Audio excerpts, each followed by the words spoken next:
గిరిజనులకు జరిగినటువంటి అన్యాయం మీద జరుగుతున్నది. గిరిజనులకు రావాల్సినటువంటి అవకాశాన్ని గిరిజన ఇతరులకు ఇచ్చారన్న విషయం అందరికీ తెలిసిందే.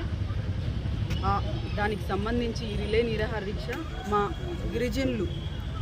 గిరిజన పెద్దలందరూ కూడా కలిసి గుడూరు నియోజకవర్గ శాసనసభ్యులైనటువంటి పాయసం సునీల్ గారి దృష్టికి తీసుకెళ్లడం జరిగింది. ఎమ్మెల్యే గారు కూడా సానుకూలంగా స్పందించి ఏదైతే పోట్లూరు సుభాషిణి గారికి అదే మండలానికి సంబంధించి ఉద్యోగాన్ని కల్పిస్తామని కూడా హామీ ఇచ్చున్నారు. అధికారులతో కూడా మాట్లాడి వెంటనే తగిన ఏర్పాట్లు చేయాలని కూడా చెప్పడం జరిగింది.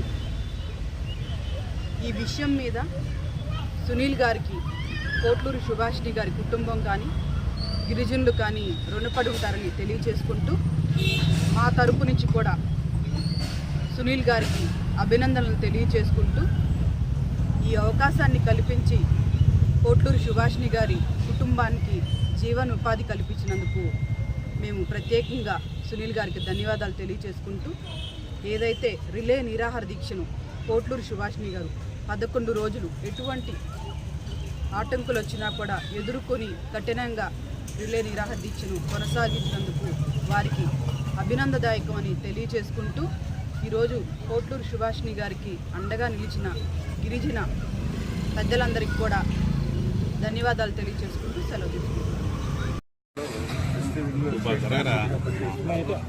అట్లాగే టీవీఎంసీ మెంబర్గా district vigilance and monitoring committee authority committee విజిలెన్స్లో వర్క్ చేస్తున్నాము. ఈరోజు 11 రోజుల పాటు ఒక గిరిజన మహిళ తన జాబ్ గురించి ఇక్కడ నిరాహార చేయడం చాలా బాధాకరం. కానీ ఈ యొక్క విషయం మా గిరిజన నాయకులందరం అందరం కలిసి ఈరోజు గూడూరు శాసనసభ్యులైన పాసం కల్పించడం జరిగింది. జరిగిన విషయం అంతా చెప్పాము.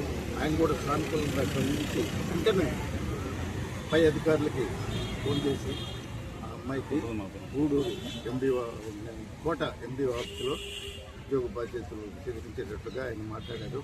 అట్లాగే పోస్టింగ్ ఆర్డర్స్ కూడా త్వరలో ఇస్తారు.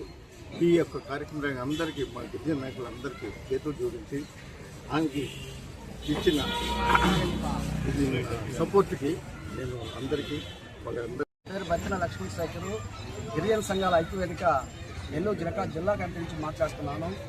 ఏదైతే 11 రోజుల పాటు పోట్లూరు సుభాషిణి గారు చేసినటువంటి రిలే దీక్షకు స్పందించినటువంటి గవర్నమెంట్, స్పందించినటువంటి ప్రజాప్రతినిధులు అందరూ కూడా ఒక మెట్టు వెనక్కేసి మనం చేసిన అన్యాయం తెలుసుకొని ఈరోజు గౌరవ శాసనసభ్యులు పాయసం సునీల్ గారు వాళ్ళని పిలిపించి మాట్లాడి ప్రభుత్వ సంస్థలో ఏదో ఒక పోస్ట్ ఇస్తామని చెప్పి హామీ ఇచ్చిన సందర్భంగా ఈరోజు 11వ రోజైనా కూడా ఈరోజు ఈ కార్యక్రమాన్ని నిర్వహిస్తున్నాం.